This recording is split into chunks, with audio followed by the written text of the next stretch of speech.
Hey, it's simple. You're watching Thorin channel. On a more serious note, I actually had a similar, an in-game sort of question about existence, which you alluded to earlier, which is when you said that thing about how even if someone because essentially to me, you were almost describing existence there. People don't know the thing about existence that is like a strength and a weakness of his. I'm sure he'd admit it, is that he really does view the game as though, like my joke is he thinks he's playing StarCraft, not like FPS game. You know, he thinks he's like the one with the units. And he's just trying to he's trying to play chess, basically, shox. Like he really does believe, and by the way, I have respect for this, he thinks you can watch a million demos and find out like all the things they're going to do, and you can always make the correct decision. But I get the vibe, like you're saying here, your style is a much more sort of like expressive. It's like I want to be spontaneous sometimes, or like you say, if I just get if my instincts tell me go for this duel, I don't want to think like, yeah, but in the last demo that they played against this team, it sounds like there was also a difference between the two of you in that sense, right? Yeah, totally. And that's why sometimes this was hard because even sometimes like when he was dying, for example, he was dead, he was actually like telling me how to play. And I know like it was something like it was like I didn't accept that, and I was really mad about it because I told him like, bro, I'm your teammate, you are not better than me, we're on the same page, we're on the same level. I'm not gonna tell you how to play, so please don't tell me how I should play, you know, like you are dead, I'm alive, like let me play how I want, you know, like I'm you, you are you, we are both person, we are not playing the same in-game, so I might do something like you're not gonna do, and you're gonna play in a way that I'm not gonna do it as well. We are different, but there is no way you should tell me how to play. Because one thing I did want to ask, like a final topic about existence, just goes like this. Over the years, right, because I was a fanboy, in the early days when there was those couple of majors he had, like Katowice, where just the team failed and went out in the group stage, I was like everyone, I was in denial, like, nah, it's just a bad tournament, don't worry about it. But the sad thing is, I do get the feeling, shox, if you look at his career and how many times, aside from the first major, it was often he went out in the group stage, and sometimes these teams were like top 5 in the world, they were very good teams. I get the sense that like eventually, you know the term like self-fulfilling prophecy? It's like everyone started to really believe he was cursed at the majors, and I've heard there were actually very good players who told me, oh, I actually think existence, French players, like I actually do think he's the best in-game leader, but the problem is if he's going to like fail all the majors, like I can't play with him. I don't want to be the guy going out the group stage. Do you think there was something to this? Like, do you think he had some sort of problem at the majors? Because I feel like if a fan just went and looked at the results of the majors, they wouldn't know this guy was one of the best in-game leaders ever. Yeah, it probably comes down to the pressure. You know, we don't have some mental coach or whatever as we do right now with a lot of teams. And I think if you bring to Titan in 2014 before Katowice a mental coach, I'm pretty sure like we got the major and probably all the year. Like yes. We were really, really, really good. But on the mental part, I think it's true. We were lacking of something. It was actually how to handle the pressure. And how to make sure like we're gonna be the best version of ourselves. We maybe probably work also too hard because with existence and Nyak, it was the more you work, the more you have the chances to actually win. But right. The thing is, it doesn't work like that. Yes, working. By the way, I'll just refresh your memory on this detail. If people don't know, especially when the team became Titan and they actually had some money, a famous detail was, even though it sounded positive at the time, they got a team house. But I've heard this just made it worse, shox, because I've heard at that point then, like it's like being a military boot camp. Like you wake up, it's like, right, let's get on the server, let's play now. I heard Existence had all like strats like laid out with like every possible. It sounds too much for you, mate. Just you specifically. It sounds like for you that was too much for you, right? Yeah, I mean, I did play the game because I did the work because I also wanted to win the major at Katowice, and you know, we thought that actually it was okay.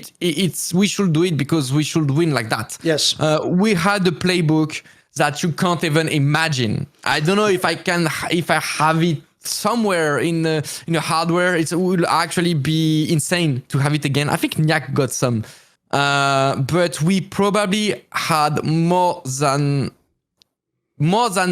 between 10 and 15 different way of setup on the city side by map. Okay. And we have more than 20 tactics / variation on T side on every map as well. Like the playbook was so deep you can't even imagine. It was actually insane. And plus before it was actually the beginning of the demos, because before there was no demos, you could not analyze any matches or whatever. For Katowice, Ex6TenZ and Yak told us to actually, like, everyone had to work and everyone had to analyze, and we wanted to be ready. But it's not as today as maybe you're gonna prepare for your next game, and once the game is done, you're gonna maybe prepare for the next one. What we did, we actually prepared for the 15 teams we're gonna face in the major. Holy moly, okay. I knew the story about the group stage, but I didn't know every team in the tournament. Wow. Because if people don't know, to be fair, shox, at the time, the story was in scrims, you were the best team, right? So you thought you were going to win this major. Yeah. There was an HLTV post, like you can, on the left, back at this time, you could vote who is gonna win that event. Right. And I think we were at more than 60%. And the second one got like 10%. Like 60% of the vote were like, we're gonna win the major. And we're not fucking passing the group stage, man. That was a huge failure of all time. Probably one of them, it has to be. And so yeah, we were preparing the 15 teams. We had, everyone got a Google document about the pistol round, about how much are they aggressive, how much are they passive, what are they doing in ecos, what are they doing in anti-ecos. Everything, 10 questions by map, by team. And because there were 15 teams, because we are like, we don't know who is gonna pass the group stage. Yeah. So we need to prepare for everyone. And so we all had like 3-4 teams. Like I had 3-4 teams, Ex6TenZ had 3-4 teams, SmithZz had 3-4 teams. So we split the work together, all right? And every night during the morning, when we are not practicing, like, that's what we were doing for 1 month. All preparing, doing the Google documents, being ready for that. Because also, it was not about like, what do you think are we gonna play? No. You had to prepare for all the maps in the map pool for every teams. So, like, I don't know if you can imagine the amount of work it was. And the funny thing also is when we came to the major, actually, we decided that because it was just not possible for someone to actually remember like a preparation for 15 teams, and we split up, that when we're gonna play, okay, the one who prepared that match will lead that game. Right. So, nah, don't do that. That's too crazy, isn't it? I know, that's too crazy. The problem is, though, I think like the way to summarize this sort of shox is you can see how, in theory, this does sound like the best approach. Like if you were prepared for everything, but as you'll say, it's too much. Like it's like essentially like one person's mind can't contain all that information, right? And it's definitely like I was talking about before. It's not the shox style of play either, right? You want to have some freedom and read the game, right? Exactly, but also like I think it's not only me. Like I'm pretty sure, like and especially at this time, because there was not a lot of anti-stratting or whatever. I think if we were just believing more in ourselves and just playing with our game and our instinct, I'm pretty sure like it wouldn't have been the same story. And talking about the gaming house, we had yet to live there. So every weekend I was trying to go back home to my girlfriend. So I was actually doing 10 hours of travel between Friday and Sunday every weekend. We actually, like, the practice hours were different. We were starting at 5 p.m. and ending at midnight. So Thursday, after the practice at midnight, I was maybe sleeping around like 2, okay? I wake up at 6 a.m. I slept only 4 hours to get back to the train, which is like at 7:30. When I'm actually at my girlfriend's place, it's more than 12. And then on Sunday, I'm doing the same, waking up really early to make sure, because it was like 4 or 5 hours by train, because it was Brussels and Paris and another city. And when I'm arriving the Sunday, I'm arriving at 4 p.m. and we're starting the practice at 5 to midnight. And it was like that every week. And after 3 months, I was like, okay, I just can't do it. I don't have my balance in my life. I don't see my family. I don't see my girlfriend. Like, it's cool to be with you guys. It's fun, but honestly, like, I'm gonna be mad. I'm totally gonna be mad. Like, we just in a house and playing some video games, and I'm doing some workout every day to try to go out. That was probably my best shape at this time. But no. And I actually asked the Titan boss, CEO, that I didn't want to leave the team because I knew we had a really strong team. And I just explained him how hard it was and that it was just too hard for me. And I just asked him if it was fine, if I can actually still be in the team, but just like practice from my home, you know, and doing some boot camps if you want, but just not live in the house together.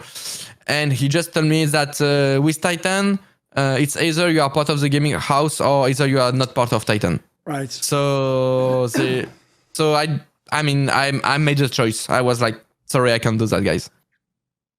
Let's actually talk about some of the, like, obviously at the moment we'll be doing the bigger picture and specific people. Let's talk about some of the actual, like, results. Like, one thing I did want to ask you about was, people know the story, like, none of them nowadays were around because everyone's a Zoomer, but the famous story at the beginning of CSGO was obviously Nip versus VeryGames, and everyone knows Nip won almost every time. Like, I think they won like 14 maps in a row or something insane against them shox, right? And if people don't know, almost basically when you came in the team to VeryGames is when they started winning and finally were beating an IP. And I always thought, like, what was your perspective? Because it seems like you didn't have a problem or a mental block against Nip and Get Right in Forest and stuff, but the others did, right? Yeah. When CSGO is coming out, I'm not in VeryGames at this moment. So they're starting to lose against an IP from August to April, May, I think something like that. And then they're actually switching Kenyas for me. Okay, because I think they need something more to actually beat an IP because they're just losing every time in final. And when I'm actually arriving in the team, so me, the last time I'm with them, like, we know we are really good, we have a lot of confidence, and I actually didn't recognize them. I was like, okay, guys, you know, with me being me, I was like, so you need some help? It's gonna be easy, no worries, man. Everything's gonna be fine, you know? And they were like, no, but you have no ideas, Richard, you have no ideas. You didn't play against them. Like, they're so good, so strong and stuff. And you know, I was really shocked. Like, okay, so like they went into the head. They were scared about them, you know? And I think what I bring to them is to actually break that fear, you know, because I was not fearing at all. I was actually excited to play against them because I was looking when I was younger, some videos from Forest, from Get Right. I was kind of a fan, okay? And for me, it was because I have a big ego and stuff. As I was saying, like, for me, no one is better than me, okay? So I'm a fan. I respect them a lot. I watch them a lot, but I'm better. Right. Okay. Like, they just don't know me. That's fine. So actually, it's gonna be the time for me to play against them on the server. Like, I'm really proud about it. For me, it's an honor to play against these legends, first. And secondly, it's not about I'm fearing or scared because they are Get Right or Forest. No, I'm like, okay, now I'm gonna show them that I'm gonna destroy them and they're gonna understand that I can be better than them. No, it was definitely not the same mindset. And I think it actually helped my teammates. When you have someone like that in your team, that you're coming to a point where you're struggling against some enemies and you think it's hard, and you have got someone who is really chill, who there is no doubt in his head that he's better. Like, you're starting to believe that, yeah, I mean, maybe he's right. Maybe we can win. Maybe we are good, you know? But if you're always in that process that, like, you don't really believe that you can win, that you're never gonna win, you know? When you starting a match, it's not about like, maybe we're gonna lose, maybe we're gonna win. No, when you're starting a match, it's all about winning. It's about like, you know, you're gonna win. Of course, at the end, you don't know, and sure. And of course you're gonna lose, maybe. But you have to have this mindset during you are playing, because if you are starting to get a little voice in your head that tell you that you can lose that game, you're probably gonna lose. Because the question I do have to ask about is just after this period, we had the first ever major in CSGO. And dude, people don't know this story because, like I say, since a lot of people, understandably, it's 10 years ago now, a lot of people now who are fans weren't around back then. It's just an old story to them. So I'll give people the context. If you hear that Nip was 87-0 and won all the beginning, you probably all think Nip was supposed to win the first major. It was supposed to be VeryGames because your team had already beaten Nip. You were beating them every time. You won something like 2 or 3 of the tournaments before the major. And then you came into this major. And if people don't know the story, you guys meet in the semi-finals. The map veto's even great. Like, if people don't know, the first map was Dust 2. That was like 16-14. Second map, you destroy them on Inferno. And then the third map was Nuke, which if people don't know, both teams were amazing at. This is probably the 2 best teams ever on this map. And it looked, right, if people think of the context to this, and then that famous speech Existence gave, if this was a movie, you're supposed to win that third map. That's when you win the major, right? And it's like that's the big moment. So can you give me some thoughts on this? Because I always thought that match there, I always wondered what would happen in history if the result changed there.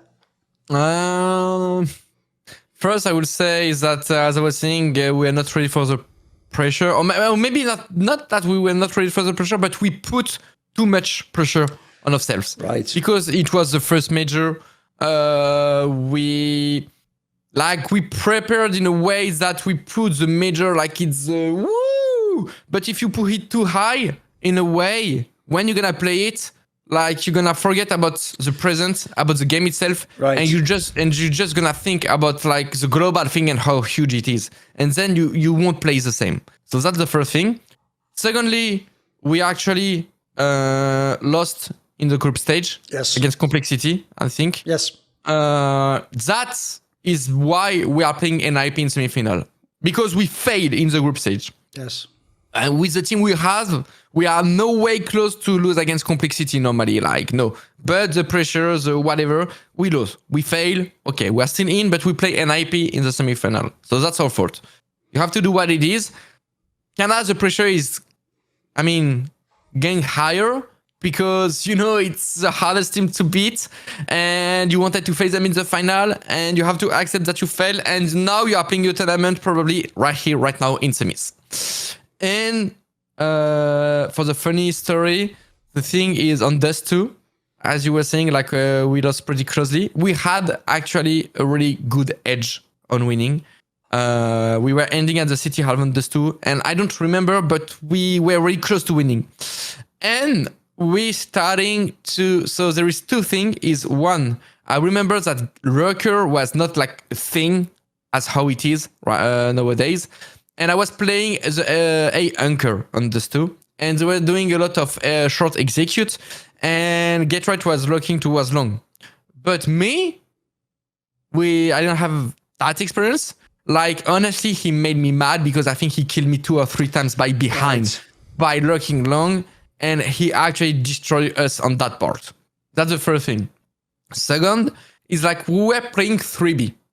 Because it was the early games of the main games. Okay? And we were thinking that they're gonna play B. And we want to play 3B because B 2 on the 2 can be rough. A, maybe we can retake or whatever. And we are starting to lose rounds on A, but because we got so many age on the score and we really have the advantage, we keep doing 3B because we are like, okay, they're gonna change, okay? Yes. And the story will tell that for maybe 8 rounds in a row, they never changed. All right. And they went A during 8 rounds in a row. Right. And we started 3B 8 rounds in a row. And we lost like that. True. Okay. That's a good story. Right. What about another thing I wanted to ask about was when you there's a detail you mentioned earlier all the way back. If people remember that line you said where you said, it's a great quote, by the way. Like, I'd rather come second, basically, play with people I love to play with, than to win with. I'll make it extreme, like, people you don't care about, or just people maybe even don't like. Like, a lot of people obviously would just say, I only want to win no matter what. That's what they'd imagine they'd say. To me, this helps explain a big part of why outsiders are so confused with your relationship with SmithZz. Because here's the thing, they know you're friends, but there's 2 things to this, shox. One is they think you just played with him all these later years just because you're friends. Like you just just a friend of yours, you're in the game. Like, they don't understand he used to be a legendary player. He was one of the best Source players. In fact, I think even in the early years of CSGO, people have forgotten now, dude. First of all, his AWP was pretty good back in the day. He used to be, if people don't know, he was kind of like a second captain, right? He was kind of like had IGL qualities. So can you give me a little bit of both? Like, who is SmithZz as a person to you? Why is he so important? And then, like I say, people have forgotten how good he was as a player. Like, now they think he's a meme. Like, he used to be a very top player, right?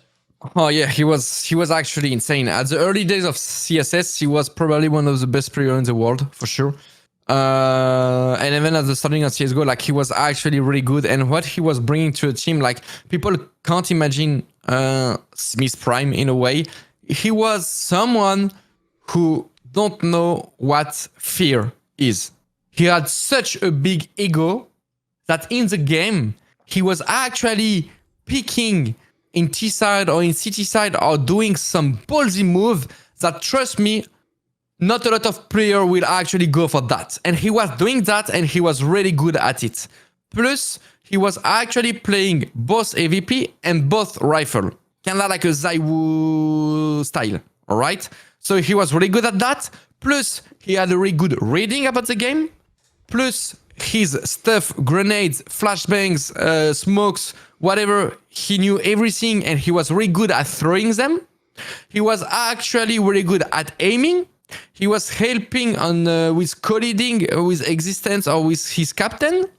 He was actually also baiting for you. He never cared about statistics, whatever. If he knows this is the play right here, right now, he gonna drop you aim for, he gonna drop you an EVP if you want or whatever. He gonna jump for you, he gonna bait for you, he gonna do everything for you. And he got a really good communication in game, okay?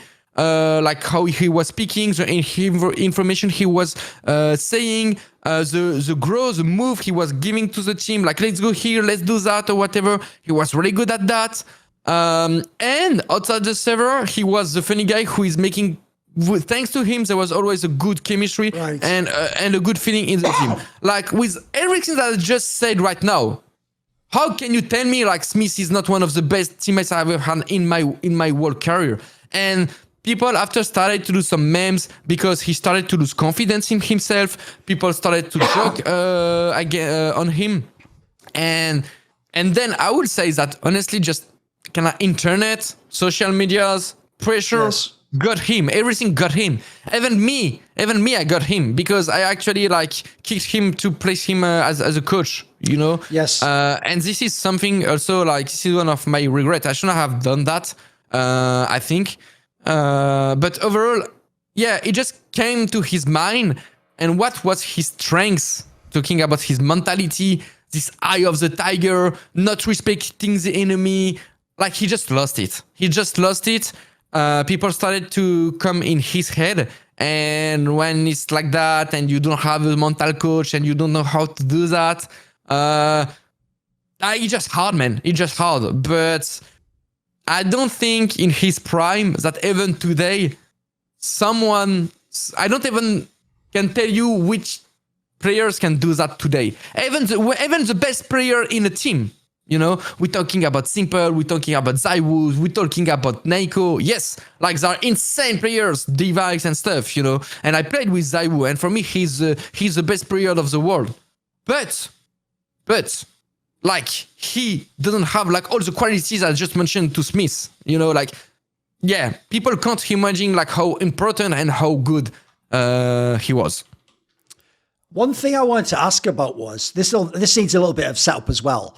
Later in the same year when you were in Titan and then you left because of the team house thing in 2014, right, there was a middle period when you were in the Epsilon team. It was sort of like an okay lineup. But after this, obviously the team LDLC that won the major and Envious is created. But I feel like there's a story behind this people don't know, shox, because obviously I know some of the French players and also I did know Semler who spoke French at the time. So I know a little bit, so I want to ask you about it. Basically, I've heard when this team was first made, it really was just 5 players. It was like 5 players players, and then maybe the initial idea was like, I think the initial idea was like either you or MBK was the in-game leader, and then what happened was the first few tournaments, like even there was like an ESWC qualifier, if you remember, the first tournaments, it just didn't go that great. Like it was still good. Obviously, you think of this lineup, it was all the best players in France, but there was some sort of an issue still with the leadership aspect. And I've heard basically there never was any plan at the beginning for Happy to be the in-game leader. He really was just like the fifth guy when you were making that. We've got 4. Oh, we could bring this guy in. And at the time, like I say, it was you or it was MBK was going to be the leader, but something happened along the way, and basically he sort of took over, right? So you can you tell me what happened in this sense? Because people now will define that whole team by Happy, but I've heard there's a weird sort of origin to that. Actually, the thing is, the plan was NBK to lead. He was like, okay, I want to lead and stuff. He sent me a message, let's create a team together. I was like, okay. I was fine with him leading.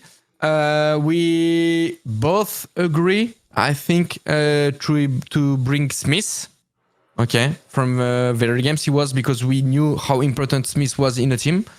I wanted to actually bring Kiyoshima from Epsilon, because I was like, trust me, he's a really good player. I don't want to be with him. Right. So he told me like, okay, I trust you. Let's bring Kiyoshima. And after like the last one, we didn't know. It was between Yuzi and Happy. And we did a vote because we were not like full convinced together. And then I was the only one who was voting for Yuzi. And all the rest was voting for Happy. So Happy came in, as he was saying, like not as a leader, nothing, absolutely not. Then we started to actually speak about the role. That's the thing we should have maybe do before. Yes, normally. And for me, it was actually normal that Kiyoshima, being the young guy, having the less experience, and having a really strong firepower on his rifle, will be like the entry. Okay, the one who is going on the site. And when we telling him that, he's saying like, no. He didn't want to do it, right? I've heard he's not a fan of entry. Yeah, like, no, I'm never going to do that. No, I don't care. I'm not going to do that. And we're like, okay, we created the team. No one went to entry. What are we going to do? And this is where I'm jumping in, because NBK was not, I mean, how also like back then it was how to lead. It was like he needed to be like at the center of the map, in the middle of everything. So it was not possible. SmithZz was kind of also the AVP guy who is trying to help the leader. It was not possible. Happy, we knew how he was playing. Like Happy as an entry, I don't think it's gonna work. So at the end, it's either we're gonna have a big trouble in the team, or either I have to do it. So I decided, okay, I'm gonna do it. Like, what can I do? Like, it has to be me. So I've been the entry fragger, and the only major I won was being an entry fragger, actually. And after 1 or 2 tournaments, I don't remember exactly how and why, but in a natural way, even NBK himself was like, nah, I think we should ask Happy to do it. And everyone was fine with that, so we started to let Happy leading, and everything started from there, and was fine. Because the only thing is, though, this leads into a topic people will have heard in my videos, because I've had a lot of conversations with Happy over the years, so I know what he thinks about this topic, right? When he became the leader, though, and he had the success, like he won the major, and you're beating the best teams in the world, and the teams, like, if people don't know, that team used to be, like, worst finish would be, like, top 4. Like, semi-finals was a bad performance for this team. That's how good it was. I know at the time, like, here's a great quote, right? He once told me, you don't understand, Thorin, like, star player have ego. And I was like, yeah, but you know what, mate? In-game leaders have egos too. And what I realized about him was, at his best, I mean, he won 2 majors, like, with different players as well. Like, he clearly did. Like, when he said that line, like, I broke the meta, he sort of did. He did invent a different way to play CS. But I also got the sense, though, that, like, because he was maybe a bit egotistical about it, he sort of stuck with that one style, though. Like, people know that famous death ball style where he just sits as a lurker and then the other 4 go on the map. And I've even told him this, like, as it, like, almost as advice. I told him, like, dude, that does work. Like, you're a really good player. Like, he was a very good lurker at the time. But I used to tell him, the problem is, dude, if someone peeks out as a CT for information and then they see you there, they know that the team's on the other side of the map. It's too obvious. Like, what would you say about this? Because I feel like, again, this is another in-game leader eventually you broke with. Like, at one point, it clearly worked, Shox, but like I say, maybe he had his own ego. What would you say about the Happy thing? Because I know you two had, like, maybe a little bit of friction in your relationship at one point. Yeah, I do agree that he was a really good leader, and I think when we are winning the major and also like all the events we won, honestly, like he was really calm. He had really good ideas. He was bringing some new stuff that no one was doing, and it was working really well, and it was also really fitting the team. So like 100% like credit to him, and it was really nice. Then we came to a point that I totally agree with you, that people actually started to watch demos because demos were out, and people started to understand like that they know what we are doing, and we were feeling it because we were, for example, on cash, on when we are going A on T side, and we are just doing an explosion, we are winning rounds, okay, but there are 4 in gun rounds. There are 4 on the bomb site. Like, it's not normal. Okay, it's not normal. But we're still somehow winning rounds. And when we are telling him that, like, bro, like, you need to please then do something different because it's starting to be really hard for us. And his only answer had always been, yeah, but we're winning. It's hard to argue against, right? If you are winning, it's hard to argue against someone like that. Yes, but bro, like they were 4, we were doing insane headshots, like it was so hard. And so we actually started the discussion with the team that we needed to have some new things to add in to actually be even better. Because I knew that he had good ideas and he can have some good tactics, but maybe he needs time to actually work on it, and we don't have a lot of times. And when you are doing also like being a leader, like it's hard to find the time to actually like create new stuff while still playing kinda your old stuff and stuff like that, you know, like sure. It's rough. So I actually like discussed with all the team, and I was like, okay, what I would recommend is happy, like we give you like 2 months, 3 months. I think it's totally enough. You create a new playbook. You focus on that. I will take the leader in game for that part. Okay, I think I can handle it. So have NBK and SmithZz by my side, and just focus on that. We get the present right now for the next tournaments, and in 3 months, bro, before the next major, like you coming to us with a new playbook, and we're gonna destroy everyone. Okay, that was the mentality. That was my mindset, and all the teams were okay with that. Besides Happy.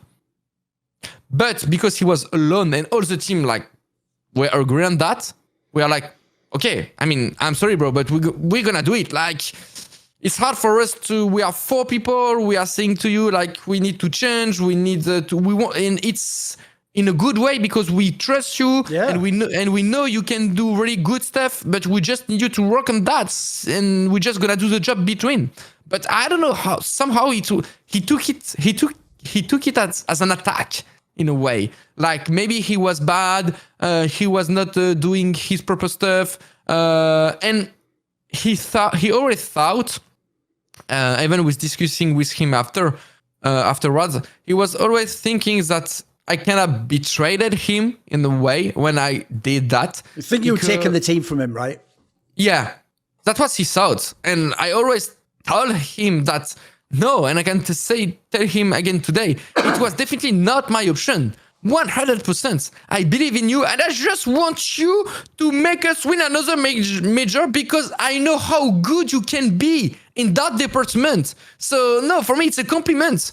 But we need that. We need you, and I'm just doing that for you to give you some time. That's only that. But I don't know why it never came to his mind. And for him, it was just about taking his place. So that's why 2 or 3 months after, the new playbook like never arrived, and they kicked SmithZz and me. Yes. And that was one of the worst thing in a way, because how he has been the kick, they didn't tell anything. We were still in a competition. Oh, this is the one where you were at ESWC, right? And wasn't it something crazy, dude? Like I heard like one of you just walked in the hotel room and they were just having the meeting there of like who was going to replace you or something, right? Actually, we were like, we're in USA lane. It was in the United States, but I don't know. No, it was in Montreal. It was ESWC, I think, right? Wasn't it? I don't remember, honestly. Okay. But it was just before, so it was in July 2015 or June, so 2015, something like that. And the thing is, we are in a tournament. We are not speaking to each other because the internal conflicts it's coming to a point that we are playing together, but we are not even spending time together. We're not even speaking together. Like it's getting like worse and worse and worse. And at this time, actually, like I'm starting maybe to grow up, but in my mind, it's just like we are having a bad period. It's rough. It's tough. We don't necessarily agree with, but I know in 1, 2, or 3 weeks, it will be better. Like I know we have the best French team. Right. I know it's really good. So yeah, it's rough. Like sometimes it's rough in relationship, but time will be fine. It will be fine. And during the tournament itself, so I'm alone, and I'm starting to see so Happy, Kiyoshima, NBK, Apex, and Kenny going out together, going to a restaurant together, eating together. But I don't really see it in a bad way because I'm naive. And it's just like they are French, they are friends.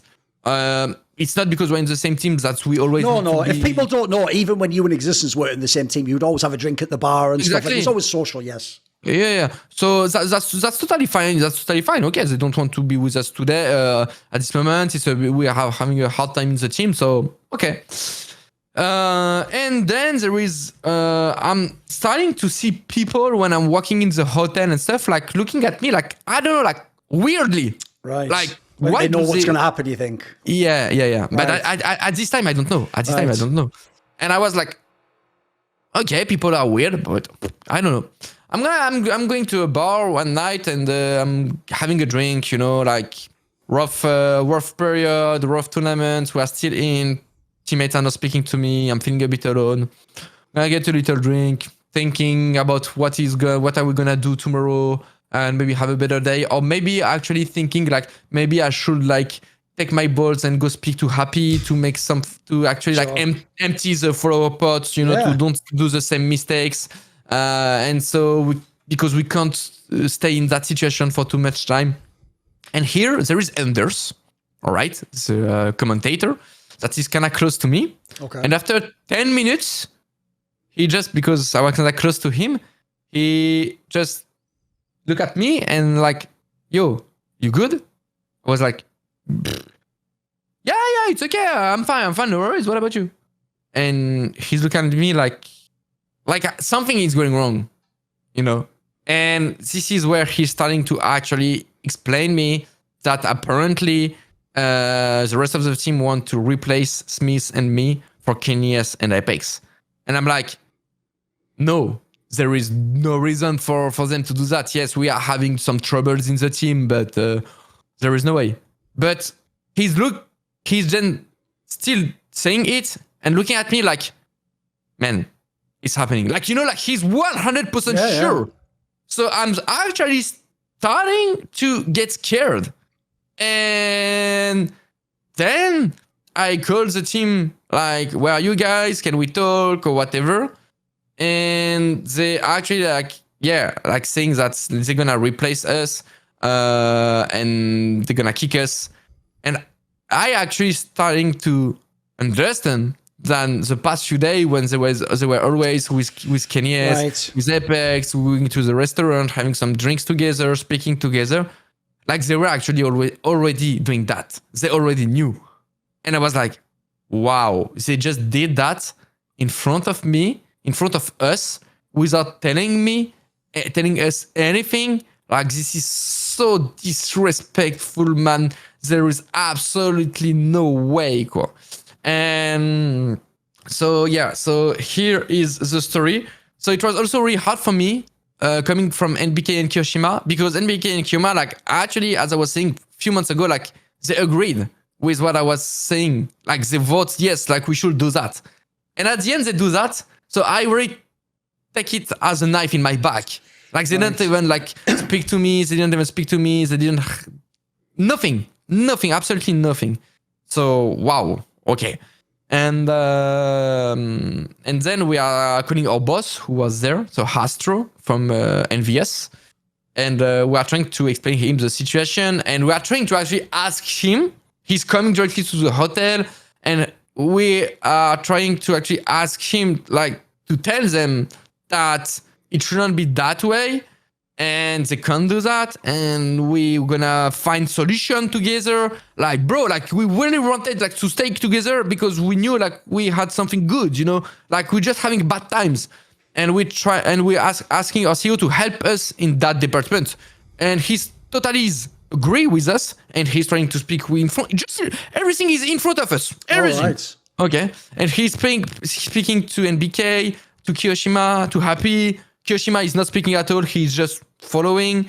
Happy is speaking not that much, and the one who is speaking a lot is actually NBK. Okay. Which is like, and with Smith, like, it's really hard for us because like he was not saying that like the past few months, so it was really hard for us to understand. But still, we still want to stay with him, and we want to try to solve the problems and not to do the same mistakes as it was in the past. And at the end, it comes to a point where I was actually like shocked because NBK just told to the envious CEO at the end, because he was so confident with his team and, you know, with the egos that they were gonna be the best and stuff. Like, you know what, at the end, I don't care if you follow us or not or whatever. Like, if it's with envious or any other organization, we will find any other organization. I don't give a fuck and stuff. And he thinks like that to the CEO, man.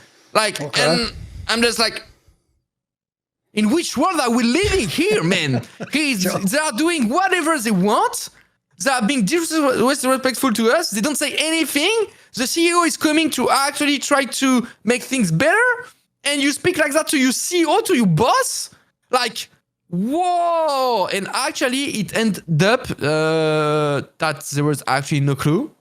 That Astro, the envious CEO, just kind of accepted that because in a way, I think now I can understand that even if he didn't agree for the business part, he can't lose the team, like you say. He can't have the team go to someone else and win the major, right? Yeah, exactly. He could not lose that team. So, I mean, that's business.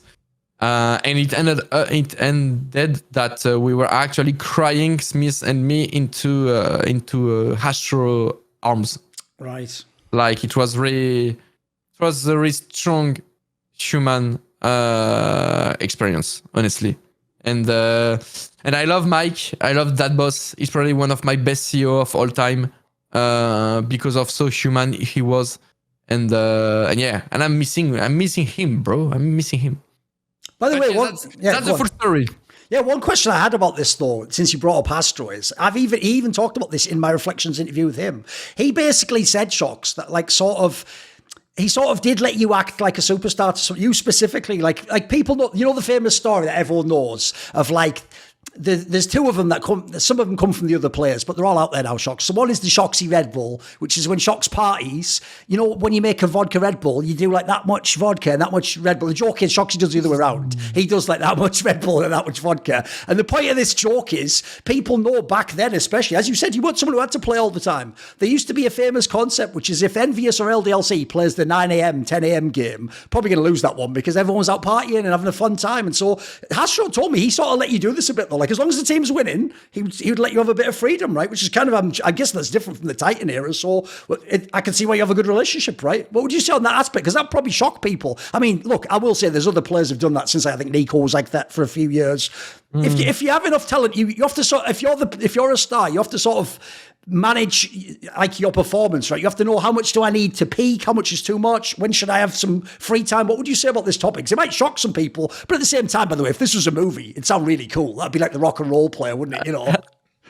No, yeah, honestly, like it means sometimes we can speak about it, but yeah, no, it was too much. We were partying a lot. Even when we were going to an event before actually looking maybe at which team are we gonna play, we were actually looking at which nightclub we're gonna go. Right. Okay. You know, this was the plan. So we were always partying, but it was working. We were winning. Yeah. We actually, I remember one Steel Series event that we won. Okay, and the final day. So the final day we had like the semi-finals, the finals, the same day. We actually ended up finishing at. It was with LDLC. This one. It was with LDLC. We're finishing at like 6 a.m. something like that, and we have to wake up at 8. because we are playing at 9 or 10, as you were saying. So we slept like 2 hours, a lot of drinks, whatever. And at the end, we win the event, and I'm the MVP. Right. So the thing is, I think we probably started to actually like do it less and stop doing it from a time. Also because we understand with times that it was actually not fitting us that well, and we maybe started to lose because we were tired and we were not really focused on the game and stuff like that. But when you're partying, you're having fun, you travel all over the world, you kill everyone on the server, and you lift trophies. Why are you gonna stop? Yeah. There is absolutely no way to stop. You're just enjoying life as much as possible, right? So just with the time, there is a time when you just stop doing it because you understand like that's actually like maybe having a negative impact. I also think that it will have a negative more impact if you are 25, 26 that if you are 20 or 22, yes. for example. So that's the thing also. Like the body is also, actually different, not the same, and you don't handle the same thing. I was, for example, never sleeping after the after party before going to my plane. There was one day, then I started to say no, I'm going to sleep because I just can't do it. It's just so hard, man. But before I was actually going after the party to a plane. Now going to a plane, I was still drunk. I didn't care, man, and everything was fine, you know. But with the age, you can't do anything. So it was a very funny time, and it was not impacting us. And as soon as it was actually started to impact us, we started to actually stop it naturally, I would say, from the management also, because. Same, the management, if they see like you are winning and you are good, like what can they do? They can maybe just only frustrate you, and it can be worse. So you have to accept if it's working, it's working, man. But when it's not working, of course, then things are starting to actually change, right? But talking about all this party stuff, there is I know that for me it was already, I was only like having fun time. I was not always drinking like puking or being totally sick or whatever. No, like it's not because you. Sometimes yes, but sometimes a lot of times if you drink 2 or 3 drinks, depending also of what. And if you have a good sleep, it's fine. Yes, you know, like you're gonna be fine the next day. It's if you can used to it in a way also. And but it came to a point where I was very sad because at an event I was so I wanted to get a little drink, and I was with analysts, commentators, everyone just at the lobby of the hotel. So nothing really fancy, you know, and we're just having some drinks, speaking, having some fun.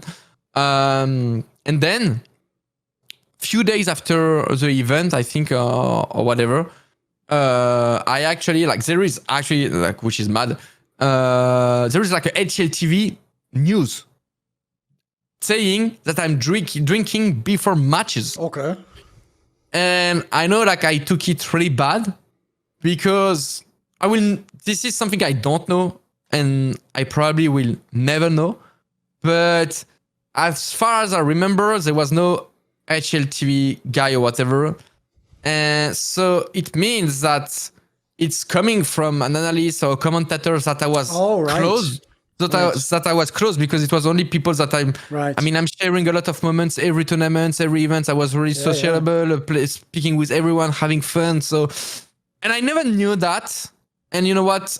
I prefer not even know it because I could be really like sad and mad about it. Yeah, sure. Yeah.